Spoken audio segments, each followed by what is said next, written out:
Hi all welcome back. ഇപ്പോൾ ദുബായിൽ നല്ല തണുപ്പ് സ്റ്റാർട്ടായിട്ടുള്ളതാണ്. അങ്ങനെ ഞങ്ങൾ എൻ്റെ ബ്രദറും കസിൻസൊക്കെ ആയിട്ട് ഒരു നൈറ്റ് ഔട്ട് പോകാൻ വേണ്ടിയിട്ട് പ്ലാൻ ഇട്ടിരിക്കുകയാണ്. ജബൽ ജയ്സ് പോകാൻ വേണ്ടിയിട്ടാണ് ഞങ്ങൾ പ്ലാൻ ചെയ്തിരിക്കുന്നത്. എന്തായാലും പോവാണല്ലോ, അപ്പോൾ അവിടെ പോയിട്ടൊരു കോഴി ചൂടാമെന്നാണ് വിചാരിക്കുന്നുള്ളത്. പ്രത്യേകിച്ചും കസിൻസൊക്കെ ആയിട്ടുള്ള ആ ഒരു ട്രിപ്പ് നമുക്കൊരു പ്രത്യേക വൈബാണല്ലോ ഉണ്ടാക്കുന്നത്. അതും നല്ല തണുപ്പുള്ള സ്ഥലങ്ങളിൽ പോയിട്ട് കോഴി ചൂടലും അതൊക്കെ ഒരു പ്രത്യേക വൈബല്ലേ നമുക്ക് ഉണ്ടാക്കുന്നത്. അപ്പോൾ ആ ഒരു റെസിപ്പിയാണ് ഞാൻ നിങ്ങൾക്ക് ഷെയർ ചെയ്യുന്നത്. പിന്നെ റെസിപ്പിയിലേക്ക് പോകുന്നതിന് മുമ്പായിട്ട് എൻ്റെ ചാനൽ ആദ്യമായിട്ട് കാണുന്നവരാണെങ്കിൽ പ്ലീസ് ഒന്ന് സബ്സ്ക്രൈബ് ചെയ്ത് സപ്പോർട്ട് ചെയ്യാം. ഇനി നമുക്ക് റെസിപ്പിയിലേക്ക് പോവാം. ആദ്യം ചിക്കനൊന്ന് നന്നായി കഴുകി വൃത്തിയാക്കി വെച്ചിട്ടുണ്ട്. ഞാനിവിടെ 1.5 കോഴിയാണ് എടുത്തിട്ടുള്ളത്. അതായത് 2 കോഴി ഫുള്ളായിട്ട് എടുത്തിട്ടില്ല. ഒരു കോഴി ഇതുപോലെ 4 കഷ്ണങ്ങളാക്കിയിട്ടാണ് എടുത്തിട്ടുള്ളത്. അപ്പോൾ 1.5 കോഴി ആയതുകൊണ്ട് 6 കഷ്ണങ്ങളാണ് ഇതിലുള്ളത്. ഞാനിവിടെ സ്കിന്ന് കളഞ്ഞിട്ടാണ് എടുത്തിട്ടുള്ളത്. നിങ്ങൾക്ക് വേണമെങ്കിൽ സ്കിന്നോട് കൂടിയിട്ടും എടുക്കാവുന്നതാണ്. അങ്ങനെ ചിക്കൻ്റെ എല്ലാ പീസുകളും ഇതുപോലെ ഒന്ന് വരഞ്ഞെടുക്കണം. എങ്കിലേ മസാല ചിക്കനിലേക്ക് നല്ലോണം പിടിക്കുകയുള്ളൂ. ഇതിപ്പോൾ എല്ലാ പീസുകളും ഞാൻ നന്നായി വരഞ്ഞെടുത്തിട്ടുണ്ട്. ഇനി ചിക്കനൊന്ന് നന്നായി ഒന്ന് ചതച്ചെടുക്കണം, എങ്കിലേ ഉള്ളിലേക്ക് മസാല എത്തുകയുള്ളൂ. അതുപോലെ തന്നെ ഇങ്ങനെ ചെയ്താൽ നല്ല ജ്യൂസി ആയിട്ടുള്ള ചിക്കൻ നമുക്ക് കിട്ടും. നമ്മൾ ഇഞ്ചി പച്ചമുളക് ചതയ്ക്കുന്ന ആ ഒരു കല്ലുണ്ടല്ലോ, അത് വെച്ചിട്ടും ചതയ്ക്കാം.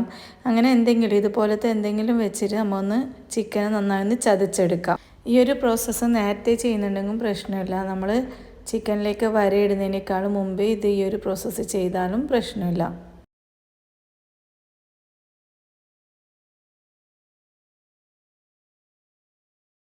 ഇതിപ്പോൾ ചിക്കനെല്ലാം നന്നായി ചതച്ചെടുത്തിട്ടുണ്ട്. പിന്നെ ചിക്കൻ്റെ ഈ ചെസ്റ്റ് പീസ് ഉണ്ടല്ലോ, അത് റെസ്റ്റോറൻറ്റിലൊക്കെ നല്ലൊരു ഫ്ലാറ്റ് ആയിട്ടല്ലേ ഉണ്ടാവാറ്. അപ്പോൾ അതുപോലെ കിട്ടാൻ വേണ്ടിയിട്ട് ആദ്യം ഇതുപോലെ ഒന്ന് മുറിച്ചെടുക്കണം. എന്നിട്ട് വേണം ഇതുപോലെ വരയിട്ട് കൊടുക്കാൻ വേണ്ടിയിട്ട്. അങ്ങനെയാണെങ്കിൽ കഴിക്കാനും നല്ലൊരു ടേസ്റ്റ് ഉണ്ടാവും. പിന്നെ അതുപോലെ തന്നെ മസാലയൊക്കെ നല്ലോണം ചിക്കനിലേക്ക് ഇറങ്ങിച്ചല്ലോ.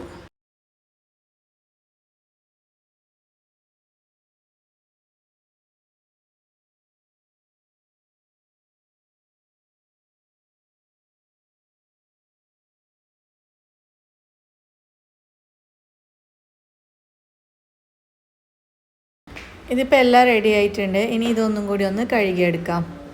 ഇനി ഇതിലേക്കൊരു സ്പൈസ് പൗഡർ നമുക്ക് റെഡിയാക്കി എടുക്കാം. അതിന് വേണ്ടിയിട്ട് ഞാനിവിടെ ഒരു 5 ടേബിൾ സ്പൂൺ മല്ലി എടുത്തിട്ടുണ്ട്, 2 ടേബിൾ സ്പൂൺ കുരുമുളക്, 2 ടേബിൾ സ്പൂൺ ചെറിയ ജീരകം, 1 ടേബിൾ സ്പൂൺ വലിയ ജീരകം, ബേ ലീഫ്, പിന്നെ തക്കോലം, ഗ്രാമ്പു, ഏലക്ക, പട്ട എന്നിവയും കൂടി എടുത്തിട്ടുണ്ട്. പിന്നെ കൂടാതെ ഇതിലേക്കൊരു 10-12 കാശ്മീരി റെഡ് ചില്ലിയും കൂടി എടുത്തിട്ടുണ്ട്. പിന്നെ ഇതിലേക്ക് വേണമെങ്കിൽ ഒരു ഡ്രൈ ലെമണും കൂടി ആഡ് ചെയ്ത് കൊടുക്കാം. ഈ സ്പൈസസ് എല്ലാം നമുക്കൊന്ന് നന്നായി വറുത്തെടുക്കാം.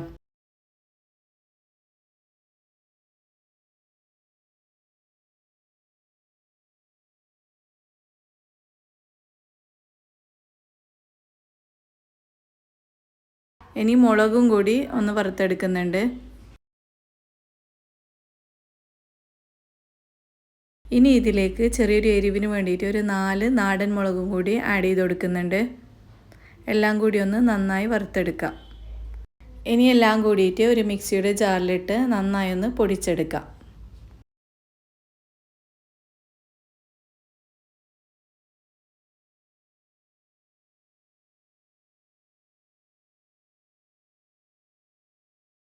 ഇതിപ്പോൾ സ്പൈസ് പൗഡർ തയ്യാറാക്കി എടുത്തിട്ടുണ്ട്. ഇനി ഇതിൻ്റെ മസാലയ്ക്ക് ആവശ്യമായിട്ട് കുറച്ച് കാര്യങ്ങൾ കൂടി ചെയ്യാനുണ്ട്. അതും കൂടി നമുക്ക് ചെയ്തെടുക്കാം.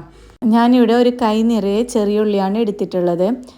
ചെറിയ ഉള്ളി തന്നെ എടുക്കണമെന്നില്ല, സവാള ഉണ്ടെങ്കിൽ സവാള എടുത്താലും മതി. പിന്നെ 2 വലിയ വെളുത്തുള്ളിയും കൂടി എടുത്തിട്ടുണ്ട്, ഒരു വലിയ കഷ്ണം ഇഞ്ചി. അത്യാവശ്യം ഒരു കൈ നിറയെ ഈ ഒരു അളവിൽ പുതിനയിലയും കൂടി എടുക്കാം. അതുപോലെ തന്നെ മല്ലിയിലയും കൂടി എടുത്തിട്ടുണ്ട്. മല്ലിയിലയും കുറച്ചധികം തന്നെ എടുക്കണം. പിന്നെ ഇതിലേക്ക് ഒരു 2 ചിക്കൻ സ്റ്റോക്കും കൂടി ആഡ് ചെയ്ത് കൊടുക്കുന്നുണ്ട്. വേണമെങ്കിൽ പിന്നീട് നോക്കിയിട്ട് ഒരെണ്ണം കൂടി ആഡ് ചെയ്ത് കൊടുക്കാം. പിന്നെ ആവശ്യത്തിന് ഉപ്പും കൂടി ചേർത്തെടുത്ത് നന്നായി ഒന്ന് പേസ്റ്റ് പരുവത്തിൽ അരച്ചെടുക്കാം. ഇനി നമ്മൾ നേരത്തെ റെഡിയാക്കി വെച്ചിട്ടുള്ള സ്പൈസ് പൗഡർ ഇതിലേക്ക് ആഡ് ചെയ്ത് കൊടുക്കാം. ആവശ്യാനുസരണം നോക്കിയിട്ട് വേണം ആഡ് ചെയ്ത് കൊടുക്കാൻ വേണ്ടിയിട്ട്. ഞാനിപ്പോൾ ഇത് മുഴുവനായിട്ട് ആഡ് ചെയ്ത് കൊടുത്തിട്ടുണ്ട്. ഇനി ഇതിലേക്ക് ഒരു 3 ടേബിൾ സ്പൂൺ യോഗേർട്ടും കൂടി ആഡ് ചെയ്ത് കൊടുക്കാം. ഇനി എല്ലാം കൂടിയിട്ട് ഒന്ന് നന്നായി കമ്പൈൻ ചെയ്തെടുക്കാം.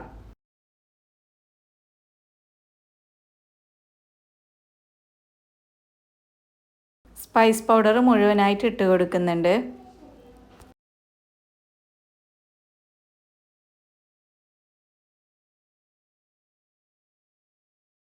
ഇനി ഇതിലേക്ക് ഒരു ചെറുനാരങ്ങയും കൂടി സ്ക്യൂസ് ചെയ്ത് കൊടുക്കാം. ആദ്യം തന്നെ ചെറുനാരങ്ങയുടെ വിത്ത് ഒഴിവാക്കിയിട്ട് വേണം ഇതിലേക്ക് ആഡ് ചെയ്ത് കൊടുക്കാൻ വേണ്ടിയിട്ട്. ഞാൻ സ്ക്യൂസ് ചെയ്തപ്പോൾ വിത്തെല്ലാം ഇതിൽ വീണിട്ടുണ്ട്. ഞാൻ പിന്നീട് പെറുക്കിയെടുക്കുകയാണ് ചെയ്തത്. ഇനി ഉപ്പ് മതിയായിട്ടില്ലെങ്കിൽ ഈ സമയത്തൊന്ന് ആഡ് ചെയ്ത് കൊടുത്ത് നന്നായി ഒന്ന് മിക്സ് ചെയ്തെടുക്കാം. ചിക്കൻ സ്റ്റോക്ക് നോക്കിയിട്ട് വേണമെങ്കിൽ ഒന്നും കൂടി ആഡ് ചെയ്ത് കൊടുക്കാമെന്ന് പറഞ്ഞിട്ടുണ്ടായിരുന്നല്ലോ. അങ്ങനെ ഞാനിപ്പോൾ ഒരു ചിക്കൻ സ്റ്റോക്കും കൂടി ആഡ് ചെയ്ത് കൊടുത്തിട്ടുണ്ട്. അങ്ങനെ മൊത്തത്തിൽ 3 ചിക്കൻ സ്റ്റോക്കാണ് എടുത്തിട്ടുള്ളത്.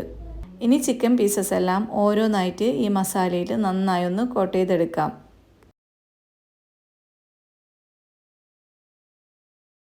ചിക്കൻ്റെ എല്ലാ ഭാഗത്തും നന്നായിട്ട് മസാല എത്തുന്ന രീതിയിൽ വേണം മസാല ഒന്ന് പെരക്കിയെടുക്കാൻ. ഞാനിത് ഉച്ചയായപ്പോഴത്തേക്കാണ് മസാല പെരക്കി വെക്കുന്നത്. ഞാൻ ഫ്രീസറിലാണ് വെക്കുന്നത്. എന്താ വെച്ചാൽ ജബൽ ജയ്സ് എത്താൻ വേണ്ടിയിട്ട് ദുബായിൽ നിന്നും ഒരു 2 മണിക്കൂറുണ്ട് ട്രാവൽ ചെയ്യാൻ. അപ്പോൾ അത് ഫ്രീസറിൽ വെച്ചിട്ട് കട്ടയാക്കി എടുത്താൽ മോശമാവാതിരിക്കും. അല്ലെങ്കിൽ കുറേ സമയം കഴിയുമ്പോഴത്തേക്കും ചിക്കന് മോശമായി പോകും.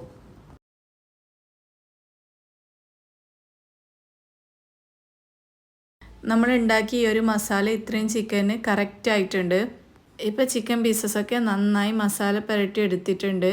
ഇനി നമുക്കിതൊന്ന് ഫ്രീസറിലേക്ക് വെക്കാം. മിനിമം ഒരു 2 hours ഇങ്ങനെ മാരിനേറ്റ് ചെയ്ത് വെക്കുന്നത് കുറച്ചും കൂടി നല്ലതായിരിക്കും. എങ്കിലായിരിക്കും അൽഫാം കഴിക്കാൻ കുറച്ചും കൂടി ടേസ്റ്റ് ഉണ്ടാവുന്നത്. ഓവർനൈറ്റ് ഉണ്ടാക്കി വെക്കാൻ പറ്റുന്നുണ്ടെങ്കിൽ അത്രയ്ക്കും നല്ലതാണ്.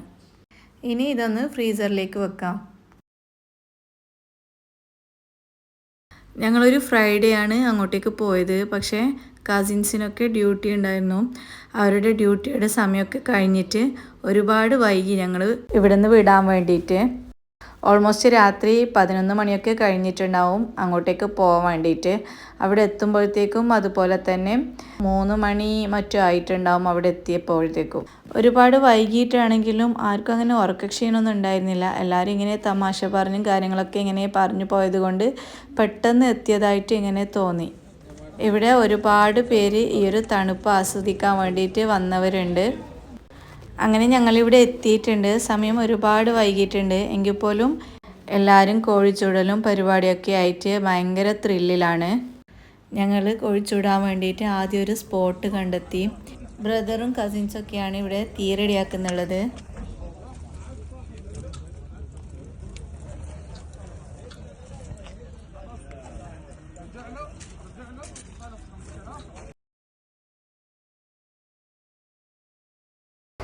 അങ്ങനെ തീയുടെ റെഡി ആയിട്ടുണ്ട്. ഇനി നമുക്ക് ചിക്കന് ചുട്ടെടുക്കാം. 3 പീസ് ഒരേ സമയത്ത് നമുക്ക് ചുട്ടെടുക്കാൻ വേണ്ടിയിട്ട് പറ്റുന്ന വിധത്തിലുള്ളതാണ് ഈ ഗ്രില്ല്. അതുകൊണ്ട് 2 പ്രാവശ്യമായിട്ട് ചെയ്യേണ്ടി വരും.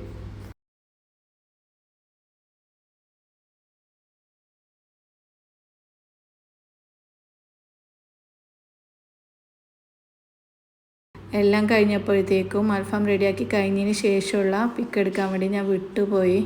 അതുകൊണ്ടാണ് ഇതിൽ ആഡ് ചെയ്യാത്തത്.